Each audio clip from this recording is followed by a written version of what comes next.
Hi, and welcome to the X22 Report Spotlight. Today we have a returning guest, Bob Kudla. Bob is the creator and owner of TradeGeniusAcademy.com, and I am very happy to have Bob back on the X22 Report Spotlight. Bob, welcome back to the Spotlight.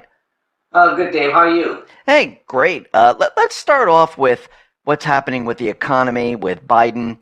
And right now, during the election, he promised everyone, hey, listen, we're going to get rid of your student loan debt, and we're going to forgive everyone. And all of a sudden now he's reversing his decision. Was this another false promise by the Biden administration?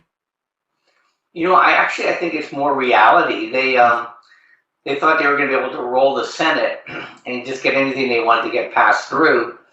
But there's 4 or 5 senators on the Democratic side that seem to oppose him on most of his policy initiatives, the biggest one being the filibuster. So unless he get the filibuster through, then the only course of action he has is the reconciliation, and he can't do that kind of legislation through reconciliation. So I say about 80 to 85% of Joe Biden's policies that he promised people are not going to happen. So what do you think is going to happen with all those people that were hoping for this or expecting this to happen? It's most of the young population. You think there's going to be a huge fallout? I think there's going to be some regrets, and probably will reduce turnout in future elections because it's going to be just the typical politician promising things and not delivering. Yeah, I do agree with that. And what's very interesting is that Janet Yellen and I think the Biden administration, they backed her up where they wanted this universal corporate tax all over the place. And now it seems that there are certain countries saying we are not going to do this whatsoever. I think Ireland came out and said, yeah, this doesn't look good. What do you make of this? Do you think other countries are going to start to push back on this? Yeah, look, why would countries cut their own throat just so Janet Yellen and Joe Biden could collect more taxes? Ireland's reason for being is the low corporate tax rate, and there's a lot of very, very powerful people who are like, oh, that isn't going anywhere. So I think it's just another one of those things where they, just like typical Democrats, it's all show and no dough. And so they're just out there talking a good game, and that's not going anywhere. It's almost like they're trying to road test all their policy initiatives, and they just keep getting shut down. Yeah, it feels like this is all coming from the private Western Central Bank because from their perspective, they would like, yes, the world controlled by their policies. And by doing this, they would be able to do this. Just like, which is very interesting with the Great Reset, how, they were coming out saying, listen, we're going to have to eat bugs, we're going to have to eat weeds. And it seems that the mainstream media is now pushing the idea that cicada bugs are delicious. I saw it on CBS News and other places. Now, are they pushing this for the Great Reset or something different? Because going back a couple of interviews, you talked about food shortages. So yeah, it's like everything else, Dave. They're trying to prepare what they call that predictive programming, right? Mm. They're trying to prepare the audience by saying, hey, you've heard this a number of times. There's a lot of places around the world where this is a delicacy, blah, blah, blah. Because, yeah, they're worried. Look, I just got a report, I think it was today, beef prices in the United States, 25%, chicken and pork over 10%, and we've just begun these shortages. And so, this fall, the corn crop in the United States still isn't in the ground. So May 15th is kind of like the alarm bells. And then if it pushes into June, you get to the point where farmers have to make a decision whether they're going to plant, corn or soybeans or wheat or barley. So, it's getting to the point where, and if you lose the corn crop, wheat and barley are poor substitutes to feed animals. Mm. And so it's going to keep pushing up meat prices. My view all along is that these guys always knew climate change meant the ice age kind of approach, not the out of control warming. And they've just been trying to prepare people for this, without necessarily alarming people. But it's coming. And with trade collapsing and China sucking all the grain and all the meat out of the rest of the world, it's going to cause, I think, some political turmoil going forward. Recently, I mean, we've been talking about gold and cryptocurrency, and Elon Musk, I mean, he came out, he made a couple of announcements where, Tesla's no longer going to accept Bitcoin. The mining of Bitcoin takes up too much energy.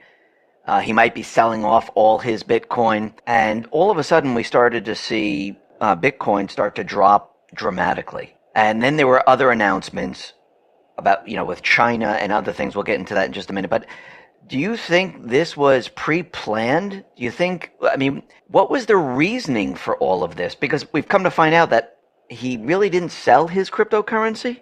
He kept it. So why do you think he did all of this? Yeah, I mean, Elon Musk, I think he wants to be in the news. Look, he's not selling cars, he's selling energy systems, right? Storage systems. So it's just another way for him to try to be on the woke side of things, if you will. But look, Bitcoin shot up almost 8x in 9 months. And so it pulled back to a 50% retracement level. If you notice, when it got there, Goldman Sachs and JP Morgan one said, hey, it's a new asset class. The other one said fair value. So the institutionals now are now engaged. They got the price that they wanted. Elon Musk was just a useful idiot. A lot of people who had a lot of faith in him and thought he was kind of a visionary, now he's just basically, I think he tarnished his image in the worst possible demographic. The under 35 crowd, which prefers crypto over fiat, prefers electric over gas. He's no longer the Pied Piper. And so I think whatever short-term gains he was trying to pull out of this thing, I think it tarnished his reputation. So no, I think China. Most of the sell-off was the Chinese miners having to now move out of China to continue to be mining the coins, because the Chinese, they need that electric for other reasons, and they're pushing those people out. And so they had to sell so they could buy the equipment or move into places where they can set up new mining operations somewhere else around the world. So, yeah, our view is that 50% retracement level was a good place. We were buying pretty hard, at 30 and 35,000. We think it's probably going to consolidate here. And then we've always said June forward, Bitcoin should start making its move higher again. So I think he was just part of the noise, and he was coincident to what was really always going to happen. So did I hear you say that institutions wanted to get into it? Because I know there was a couple of announcements with Morgan Stanley, Wells Fargo, where they're allowing certain customers, I guess the wealthy, if that's what they like to call them, get into it. Do you think this was done so institutions and others could get into it at a very low price? Because, I mean, we were around $60,000. So this is, I guess, a great way for them to get in and then drive the price higher. Yeah, so look, I mean, for us who've been buying and selling gold and silver for years, and we know every time Wall Street says one thing, they mean another. And so we knew when they started poo-pooing this, at the same time opening it up to their wealthy client base, that we knew they were trying to sell it down so they could make it affordable or a good deal for their clients. So yeah, absolutely. Goldman Sachs, JP Morgan, Morgan Stanley, Wells Fargo all have their wealthy clients in on it, and they got the price that they wanted. So yeah, nothing's changed in Bitcoin. So the fiat world hasn't changed.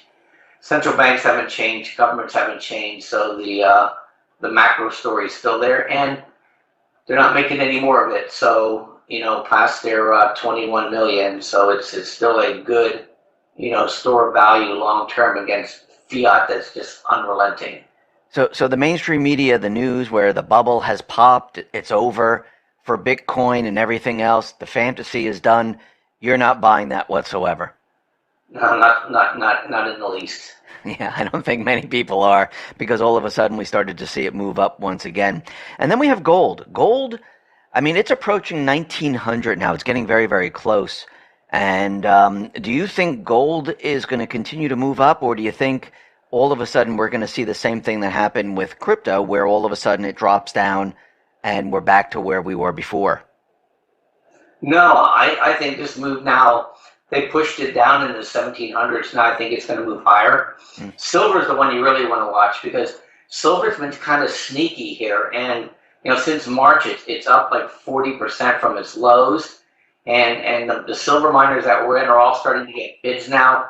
We've noticed the volume on the miners now have doubled over last year, which means that bigger money is coming into these trades now. So, we think silver is probably going to explode and gold is going to continue to rise. So for people, get into silver miners now before they take off, because I think now it's going to be all of the above: crypto, silver, gold.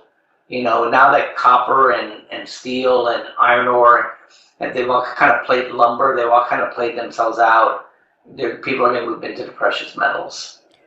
So moving forward, for those people who are looking to trade and looking to get into this and actually maybe even the stock market and don't understand, really cryptocurrency or gold and how it all works, do you have anything running this time of the month for those people who want to learn?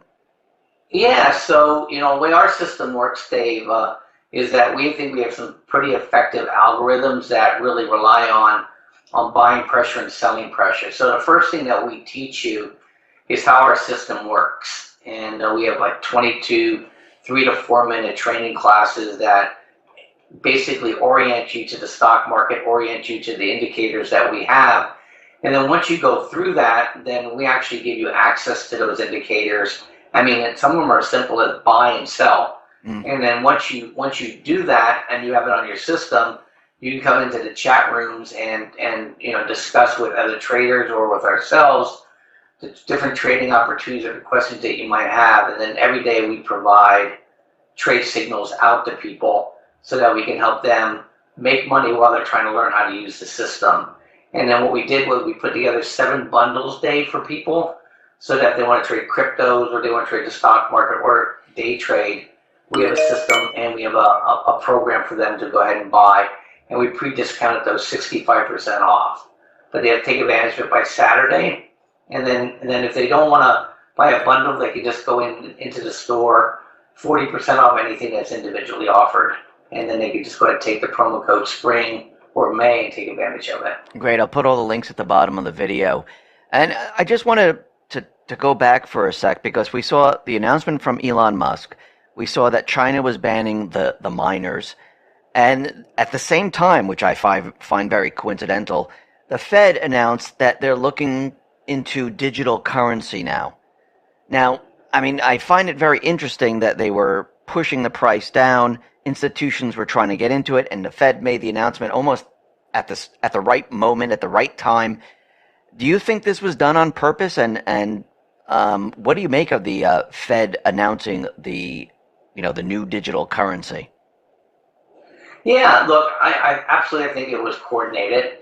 And it's either the Fed pushed this or the Fed took advantage of what was actually already happening in the market to kind of share with people. I mean, I already have their pitch down saying, hey, go with our digital currency. It's stable. It's not like crypto, all that kind of stuff. I mean, I can just hear it. And but of course, it's inflationary, and you now give your money to the Federal Reserve, and then now they can control and watch everything you do and say or spend.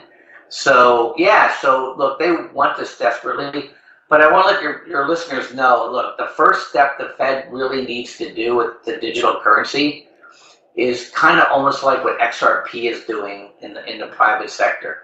They have to blockchain these cross-border transactions, or these transactions that require an intermediate step. So before they go and they try to control our lives, the digital currency is going to be used to do that, where you can blockchain a transaction that crosses the border. And now, some people have to wait 7 to 21 days to get a wire that goes across the world, and then or an ACH, 3 days for a stock transaction. I think those are the first areas that the Federal Reserve is going to tackle, and those things aren't bad for them to do that.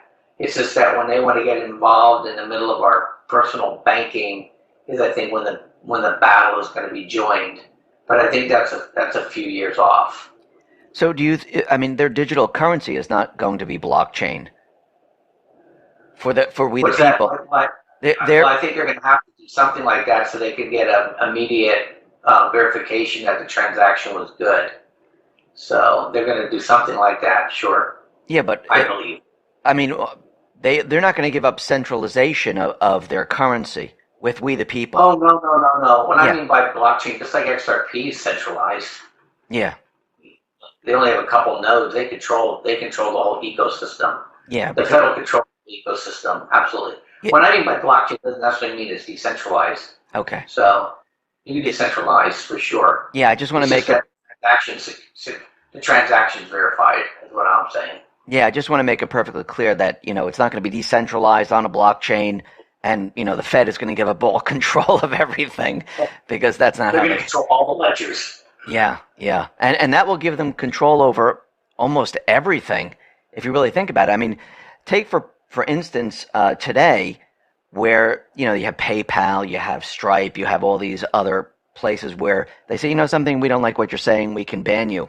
But if they have a digital currency that's controlled from the top, they don't have to worry about all these secondary companies and things like that. They can ban you right from the top. It Yeah. I mean, that's the worry most people have is yeah. that you get a tyrant up there, and you didn't like what Bob Kudlow walked down the street, and he shuts my bank account off for a week, Yeah. or I don't say the right things at a propaganda meeting. I mean, look, we don't have to use our imagination very far to see how this could be used as a control. I mean, the Bible even talks about it, right? The way in which a worldwide system to control your ability to buy and sell, right? So, we know where the end game's probably going to try to end up, but I still think that's a few years off. They have to make sure that the system works, and I think that's where they're going to do first step. So watch those things first. Watch the international transactions. Watch the transactions around the brokerage accounts and things like that, so that to see if they're actually making headway with this system. Is the central bank threatened by by the blockchain cryptocurrencies? Oh yeah, for sure. They even wrote a paper on it that they view the stable coin as a threat to their payment system, Yeah, competing payment system. I mean, Sure. I mean the Yeah, way I they do. see it, I mean, right now with cryptocurrency, this is one of the biggest opportunities for people around the world. If things go south with the fiat currency, the people have the ability to move their wealth into something completely different. I mean, in the past, yeah, you had gold and silver, but that was much more difficult. Now, if banks are allowing people to access, cryptocurrencies, they can just take their fiat and just transition it right into cryptocurrency. And I'm sure this scares the central bankers that people have the ability to do this. Yeah, and in lightning speed. I mean, can you imagine? If you're trying to get out of Germany, right when Hitler was in power, you had to sew diamonds in your shirt, to get out, or you're trying to lug your silver utensils or your gold bars. It's problematic here. You just walk across the border and your money's waiting for you on the other side, and nobody's the wiser that you even have money. So yeah, I mean, look, no government in the world wants to have lose the ability to control, the financial aspect of their economy. So yeah, so we expect something. But the other thing too is, one of our thinking is that the U.S. might be the one being behind cryptocurrency in the first place and behind Bitcoin. It may be the off ramp to allow them to retool the banking system. We just don't know. So I make it a foregone conclusion that they want to ban cryptocurrency. There might be a good guy in here too. So we just have to watch and let it play out. So, do you think a massive amount of inflation is coming with all this stimulus and everything that the central bankers have been doing, government's been doing, now that everything's opening up? Because where's all this currency going? Yeah, I know. We're already seeing it. One thing about being a reserve currency, we can't hyperinflate, but we can definitely do stagflation. And I'm a child of the '70s, and we knew what it was like when oil prices quadrupled. And your family had an inability to afford things. And the difference this time is that there was a lot of union jobs back then that had cost of living increases baked in. Here, people have to kind of fend for themselves, and you can already see it. You can't buy a home anymore, for people, because people are already racing to protect their money and put it into hard assets, and so I think it's already begun. I think the Fed is way behind. They're trapped, and they can't raise rates, because the minute they raise rates, they'll collapse the stock market, and I think they'll cause a calamity on the other side. They're basically at the top of the mountain of Sisyphus. So either way they push now is not good for them. So you're thinking we're going to see inflation out, maybe in Europe first, out in those areas, before we see it here in the United States? I mean, we'll see it here in the United States, but not like out in Europe and other places. Yeah, I think other parts of the world are going to really, and you just watch food prices, it's going to become intolerable, for a lot of these countries. Look, China this week is trying to tamp down commodity. They're going after their futures markets. They're really afraid. The Chinese have to import everything in order to manufacture it and re-export it. And those import costs are starting to kill them. Yeah, for sure. That's what I'm saying. We're blessed here in the United States in the sense that we'll get to see the disaster from afar before the tsunami comes to our shore. And that's why I've been pounding on the table, gosh, Dave, with you for 18 months. Get yourself into these hard assets and keep buying them, because they're the reason why you're gonna stay ahead of this inflation nightmare that's gonna come our way. And look, there's potential for double-digit inflation in this country. Hey, Bob, thank you very much for being on the X22 Report Spotlight. Once again, how can people join up to your system? Yeah, go to ℏ@genius.com. You can chat with us, you can email us, you can call us, and we'll be happy to help you. But you have Saturday night to take advantage of the specials. Great. I'll put all the links at the bottom of the video. Bob, once again, thank you very much for being on the Spotlight. I really appreciate it. Great. Thanks for having me, Dave. Thank you.